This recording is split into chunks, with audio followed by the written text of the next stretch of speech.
Hello everyone, and welcome back to the Room of Requirement. My name is Megan, and I have over 25 years of occult and esoteric study and practice. And today we're going to be finishing up the astrology series. We're going to be talking about the ascendant, the descendant, MC, the IC, the vertex, antivertex, north node, Chiron, transits, retrogrades, and more. So if you guys have not seen the previous astrology videos, I suggest that you go back and check those out. It's all about astrology basics. I have a couple of videos on the deacons, and now we're going to be wrapping it up with all of this. So I appreciate you guys being here.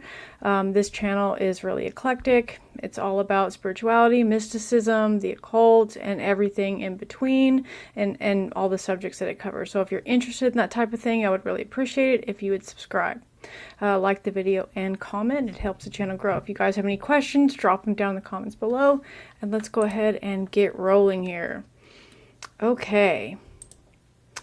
So, the ascendant and descendant. We're also going to be talking about the MC and the IC. So what can we learn from our descendant sign? Our descendant sign represents things that we admire in others, in part because they're things we have trouble accessing within ourselves. So there's a natural attraction to these qualities, even if they feel unnatural to us. That's why we often seek to bring our descendant sign's qualities into our lives through outside relationships. For example, you might find yourself entering into a lot of close partnerships with people who are born under the sign of your descendant. And if you don't, then maybe you should start. This sign that rolls your descendant could prove to be an ideal zodiac match for you, as they'll likely embody many of the qualities that spark your interest in relationships. Someone with your descendant sign's energy can offer balance and synergy to your personality, which could bode well for a successful romantic partnership or business endeavor. But ultimately, one of the reasons why we may seek out people in relationships that embody our descendant sign qualities is because we're trying to find ways to express those qualities within ourselves. And if we're not honest with ourselves about this struggle, then our descendant sign could also point to qualities that we project onto others, dislike, or feel jealousy over. That said, we may subconsciously seek out relationships that align with our descendant's energy as a way to mirror to our own negative qualities. If you find yourself repeatedly drawn to or critical of a certain personality type, try to find some clarity by examining your descendant sign and being honest about those qualities and how they manifest in you. What does the descendant sign represent? Just as our ascendant sign marks the cusp of our first house of self, the descendant represents the cusp of our seventh house of partnerships. This house rules over all of our closest one-on-one relationships and the comments we make to other people, our commitments, that we make to other people, which includes our bosses, business partners, and best friends. But it especially applies to our love lives and romantic partners. That said, our descendant sign can tell us a lot about what we're attracted to in other people, how we want to govern over the important commitments and partnerships in our lives, and even the parts of ourselves that we may struggle to embrace. Because our descendant sign is in direct opposition to our rising sign, it embodies the exact opposite qualities to those that we actively project into the world. So our rising sign dictates how we appear to others and what sort of image we create for ourselves. It's about our first impressions, our reactions to things, and our surface personalities. But the descendant, on the other hand, is everything our rising sign isn't. Okay. All the tendencies, strengths, and weaknesses that we consciously or subconsciously push into the shadow can be found in our descendant sign. That's part of why we continually find ourselves drawn to these very qualities. They're like the missing pieces of our personality. It's a puzzle, the holes that we're always looking to fill through our relationships with other people. The opposites attract theory is in full force here. There's a palpable and sometimes irresistible tension that forms between the qualities we embrace in ourselves and the ones we push away or feel that we lack. So it makes sense that the ones we don't have are also the ones that we find ourselves subconsciously pulled in by. But there's an important synergy to note here too. Opposing zodiac signs may clash, but because they share the same axis in astrology, they actually have similar values and goals. That said, it makes perfect sense that we're attracted to the qualities of our descendant. It represents a different way of achieving what we want to achieve, and that's naturally going to be intriguing. Okay, the midheaven, also known as the MC. So this is like your career path where you're supposed to be going. The midheaven is the opposite point of the coli. Often abbreviated as MC, the midheaven is Latin for the middle of the sky. It's the part of the ecliptic where the local meridian intersects it. It's not the same as the zenith, the highest point directly above us. The midheaven is the cusp of the 10th house in the natal chart. It's associated with ambition and career, success that you find in the world. While the IC represents your intuitive and emotional child self, the MC rectifies these energies and gives them a socially acceptable packaging.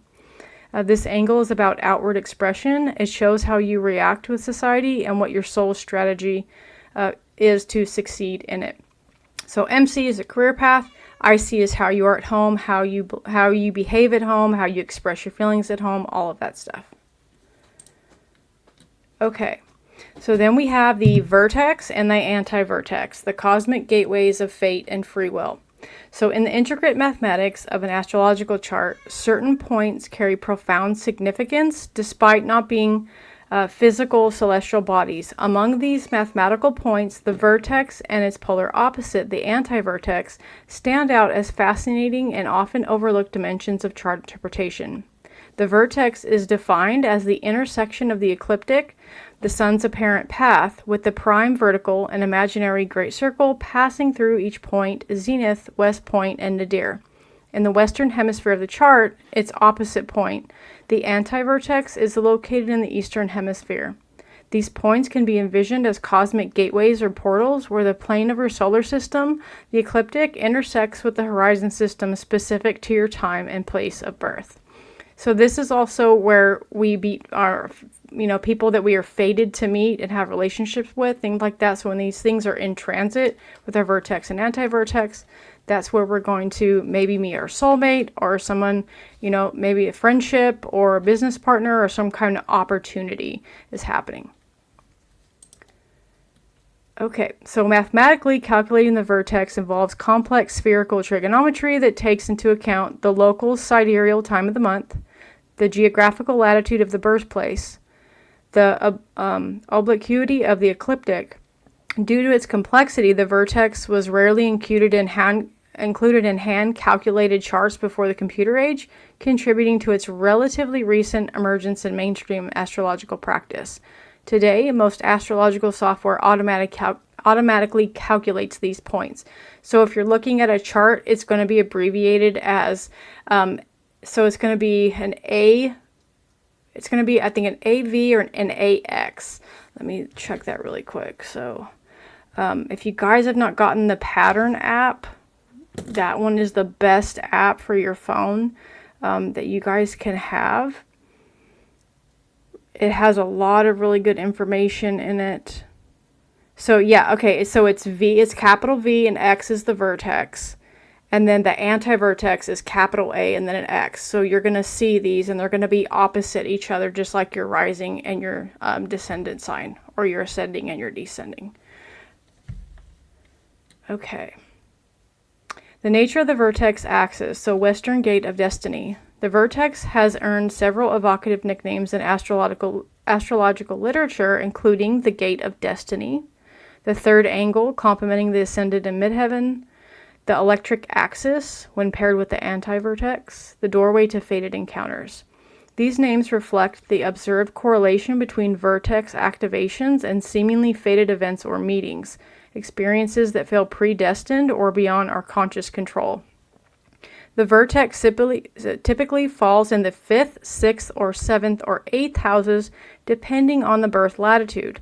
The Western Hemisphere placement associates it with experiencing involving others, relationship encounters, partnerships, and external events that seem to happen to us rather than being initiated by us.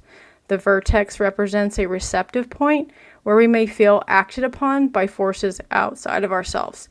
And I have found a lot of times that some of these are also people that come in briefly that teach us a lesson. So I've seen that happen a lot when I'm doing people's charts and just from personal experience. So a lot of times it's some kind of karmic lesson that we have to learn sometimes too. So that's just another added bonus to that. The anti-vertex, positioned exactly at 180 degrees opposite the vertex, typically falls in the 11th, 12th, 1st, or 2nd houses, the eastern hemisphere of the chart.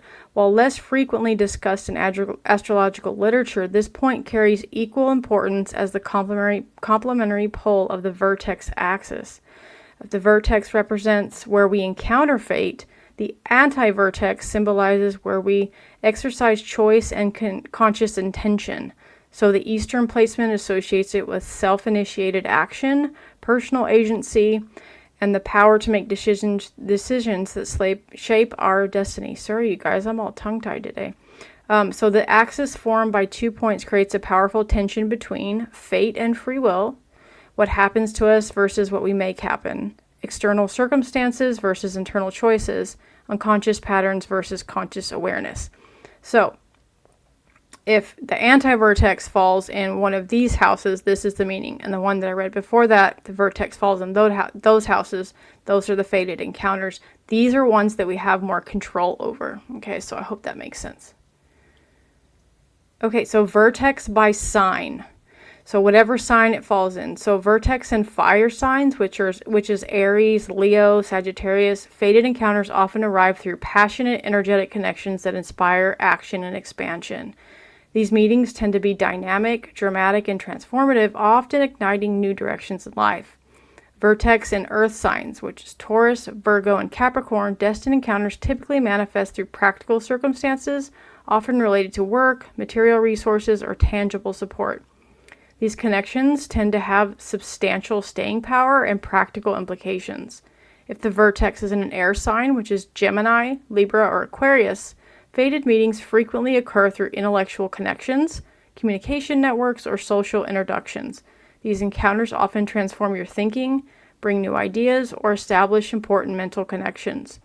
Vertex in water signs, which is Cancer, Scorpio, and Pisces, destiny tends to arrive through emotional or intuitive connections, with encounters that touch you deeply and transform your emotional landscape.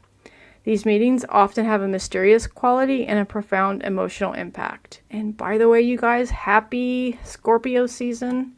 Love this time of year. I'm sure many of you guys do too. If you're watching stuff like this, you probably love this time of year. Okay, so vertex by house. So you will find this in your natal chart and see what house it falls in. If your vertex falls in the 5th house, fated encounters often occur through creative pursuits, romantic connections, or experiences with children. Your destiny may unfold through creative self-expression or significant love affairs. If your vertex falls in the 6th house, you will have destined meetings frequently that connect you to work environments, health matters, or service opportunities. Colleagues, health practitioners, or those you serve may become significant destiny agents in your life. If your vertex is in the 7th house, this powerful placement brings fated encounters directly through partnerships, both personal and professional. Major relationships often carry a strong sense of destiny or preordination. If your vertex is in the 8th house, transformative experiences involving shared resources, sexuality, or psychological exploration often serve as destiny gateways. Encounters that transform you at the deepest level arrive through these domains. Okay. The anti-vertex, your point of agency. While the vertex shows where fate finds you, the anti-vertex reveals where you actively shape your destiny through conscious choice. Its house placement indicates where you have your greatest power to initiate change. If your anti-vertex is in the 11th house, you exercise significant choice through friend networks, group associations, and long-term goals. Your conscious decisions about which communities to join and what futures to work towards shape your destiny. Anti-vertex in the 12th house, your spiritual practices, inner work, and connection to the collective, unconscious become powerful tools for conscious destiny creation. Choices made in solitude or surrender often reshape your path. Anti-vertex in the 1st house is personal identity, self-presentation, and direct action become your primary tools for destiny creation. How you define and assert yourself significantly influences the fated encounters that come through your vertex. Anti-vertex in the 2nd house, choices regarding values, resources, and self-worth become powerful destiny shapers. Your decisions about what you value and how you develop resources influence what destiny brings to your door. So check your charts and see where you fall here as well. Okay, moving on to North Node, South Node. So this is going to be like a little horseshoe with dots on each side. One's going to be just upward and one's going to be upside down. And they're going to be opposite each other. So you guys will be able to see those. It just looks like it's just like a horseshoe. Sometimes you will see it with like curls on the end, and sometimes you'll see it with dots on the end. Just depends on what software you're using. Okay, so always opposing one another, the North and South nodes are impossible to separate in understanding their more profound spiritual influences over your path. The influences are naturally polar opposite, pulling us in two different directions. So your North node symbolizes our karmic calling, are urging us to step outside our comfort zones and develop new skills, traits, and perspectives that our soul is not used to embodying. In contrast, the South node reflects our past life lessons, inherent skills or talents, and our foundational roots. The South node highlights our foundations and the origins of our spirit. By relying too heavily on its energies for an extended period can lead to stagnation and a feeling of being stuck. In contrast, the North node demands more conscious effort, encouraging us to explore new horizons for our growth. Together, they form a karmic axis that signifies our need to embrace spiritual evolution and discover a deeper purpose.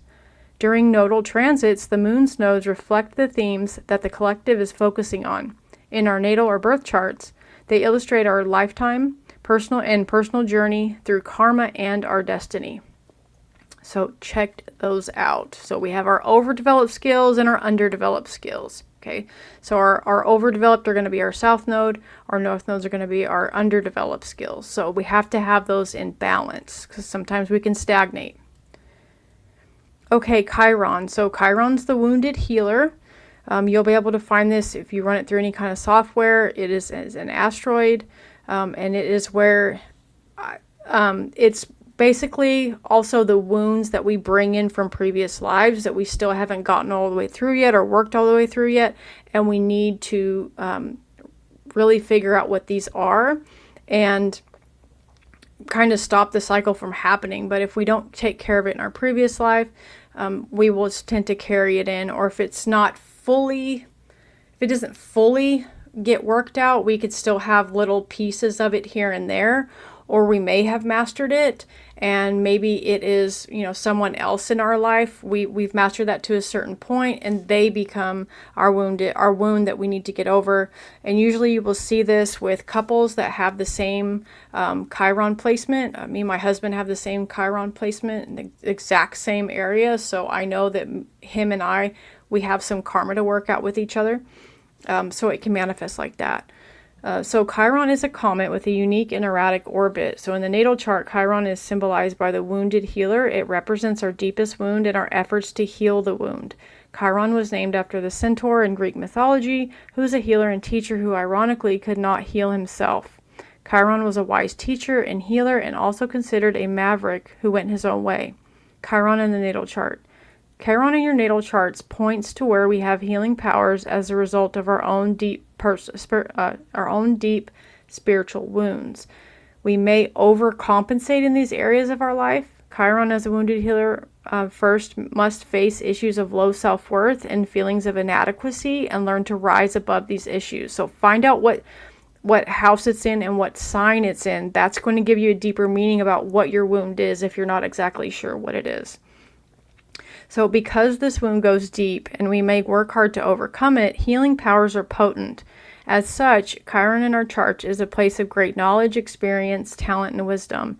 Even if our own experience with these issues are problematic, our experience informs us and we can be excellent guides and counselors in this area of life. Its sign and house placement show you where your wound is and how you can go about expressing it. Themes around Chiron include how we might shoot ourselves in the foot, figuratively speaking, damage ourselves, or nurse a wound. We go our own way in Chiron-touched areas. Chiron's aspects show us other players in Chiron's story, and Chiron's transits serve as time triggers. Transits to our natal Chiron time are ongoing work with our Chironic issues. So I've done a lot of charts and I haven't found anybody that does not have Chiron in it, but it is possible that you do not have Chiron in your particular chart. Retrogrades. So what are the dreaded retrogrades, right? Mercury goes retrograde and everyone like freaks out, right? So it's not so bad. It creates some really potent energy. And if you're born with your planets in retrograde, they're not going to affect you as much as they do with people that were born when they weren't. Okay, so for instance, I was born with Mercury in retrograde. So for me, it doesn't affect me as much, but I see it happening all around me to everyone else. But mine was already in retrograde, so you can kind of look at it like that, kind of gauge it. Everyone freaks out about it. It's just either more weaker energy or more potent energy when the planet basically gets farther away and its influence isn't as much. Nothing to freak out about. It's cool to be aware of it, so you know if something's going wrong. But the other planets, when they go retrograde, it's like everybody knows what Mercury retrograde is, but all the planets go into retrograde at some point. It just takes longer than others. It depends, like it's going to take forever for like Pluto to go into retrograde and come back, because I think its orbit is like 60 something years. I think it's like 67 years for it to like make its full orbit. So the planets that are farther out, they're not going to affect you as much. Our inner planets, Mercury is one of them, Mars, Venus, so all those are pretty close. So those are going to have more of an impact on us. So in astrology, retrograde motion refers to an apparent backward movement of the planet across the sky, and as observed from Earth. So this phenomena occurs due to the differences in the orbital speeds and positions of Earth and the other planets in the solar system. When Earth overtakes a planet in its orbit, or vice versa, the planet appears to move backward for a short period. It's an optical illusion resulting from humans' perspective on Earth. Retrograde periods often associated with introspection, revisiting past matters, and internal focus. They can symbolize times of internal reflection, reassessment, and internal change. However, it's important to note that the retrograde periods are not universally negative. Their influence can vary greatly depending on the individual's chart. So understanding these nuances help people appreciate the complex and symbolic nature of retrogrades in astrology. Transits. So we hear this all the time. This is transiting this and this is transiting that. So let's talk about what a transit is. So a transit refers to the movement of a planet through a house or a sign. Being that there are 9 major planets, 12 signs, 12 houses, and other stars and minor aspects, this transit business can get pretty deep pretty quick. Some of the easier to understand transits are the well-known effects, including the infamous Saturn return, which happens every 29 years, which is when Saturn returns to its position in your birth chart, usually when you reach around age 29. So it can happen 1 or 2 more times depending on how long you live. So even if your birthday is just the annual transit of the sun returning to its original place in your birth chart, if you want to deepen your understanding of transits, I recommend studying the meaning of the major aspects like the conjunctions, sextiles, squares, trines, or oppositions. And we're going to be getting into that. I'm going to hit that next. So additionally, you'll want to familiarize yourself with characteristics of each zodiac sign in the area of life that each astrological house rules. So needless to say, transits are an area of astrology that do require a bit of working foundation of the beginner concepts. This could take weeks, months, or years, depending on how much time you dedicate to it. So luckily, there's no shortage of ways to learn astrology, like this one, right? Okay, the major aspects in astrology. So the conjunction. Planets and points that form a conjunction are energies that are united. They are blended, therefore they act together. The closer they are to conjunction, the more subjective these combined energies are. They don't stand alone, and they have a difficult time truly acknowledging each other as distinct or separate. In effect, conjunctions can be a blind spot.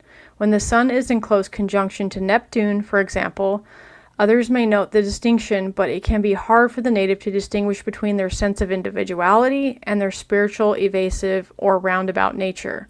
The native may just assume naturally that others are much the same way. So when I say native, I mean that's the person that you're reading for, right?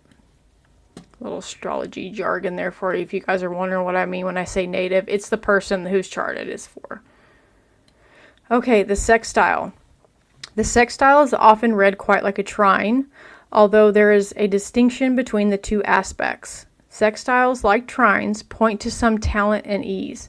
However, sextiles have a little more oomph to them. While trines come so naturally to people that they might have to be reminded of their own talents or tendencies, sextiles are a little more overt to the native. There are talents that people appreciate in themselves.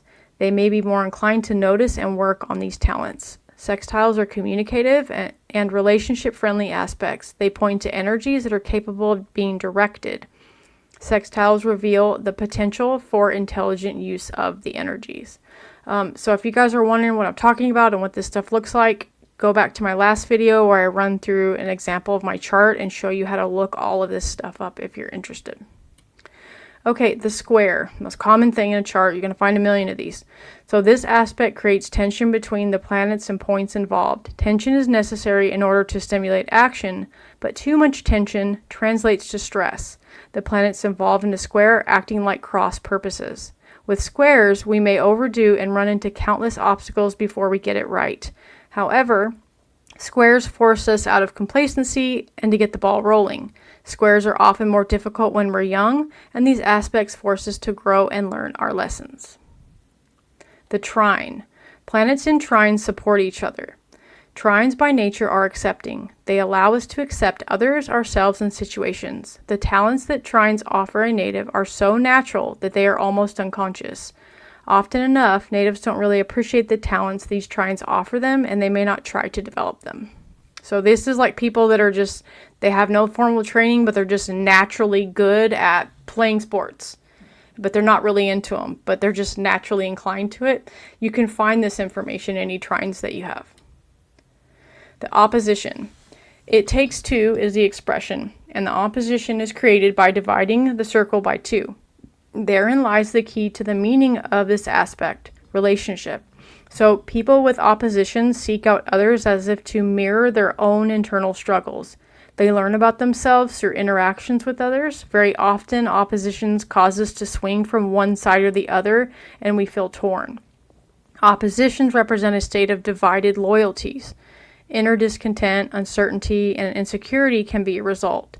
While a square is urgent and courageous, an opposition is unsure and wavering. When we use our oppositions correctly, we are more willing to consider the other side, and we can become adept negotiators. The difference between sextiles and trines. So both aspects show us planet buddies who get along, but the trine buddies may teach each other or take each other for granted even though they derive pleasure from each other, while the sextile buddies remain separate somehow, and when they cooperate with each other, they fully appreciate their friendship. Differences between oppositions and squares. Squares create the kind of tension that demands action. Oppositions also create tension, but natives generally seek out others in relationships in order to work out that tension. Note that planets in opposition generally occur with compatible sign elements, while squares generally occur between signs that are considered incompatible by element. Predominant aspects in a chart. So you're going to have conjunctions, sextiles, squares, trines, and oppositions. Conjunctions. Focused people, they drive their motivation from within. With not enough oppositions, it's hard to see the other side, so it's easy for them to lose perspective. Sextiles, they're communicative, creative, and expressive. Squares are crisis-oriented people, action-oriented, motivated, willing to tackle obstacles, and they don't blindly accept things. They're energetic, and their strength of character and will. Trines, unchallenged, talented, accepting, comfortable, and complacent. Oppositions, contradictory, seek balance in their lives usually through relationships. They're insightful, they look for meaning in life, and inclined to project qualities onto others. Unfocused, greater capacity for objectivity, and seek growth through relationships. So you guys punch all your information in. I mentioned before to Cafe Astrology and Astro Charts are my favorite. All this information will be pulled up. Copy and pasting and Googling this stuff is a lot of times how I learned what all of these things meant. So just punch it in, play with it. The more energy and effort you put into learning all of this stuff, the more you're going to get back out. It took me years to kind of get pretty good at this stuff. So that's pretty much all I have for you guys right now. I hope you really enjoyed the series. If you haven't seen the previous ones, please go and check those out. If you like this kind of content, make sure to subscribe. I post weekly. I post usually every Sunday. Thank you guys for being here. I really appreciate you guys sticking around. I appreciate all my subscribers. I'm going to be coming up with some new things. I've got some ideas. Don't know exactly what I'm going to be doing next because I have so many different things that I want to do. But I will definitely see you guys next Sunday. I appreciate all of you. Thank you for sticking around, and I'll see you next time. Bye.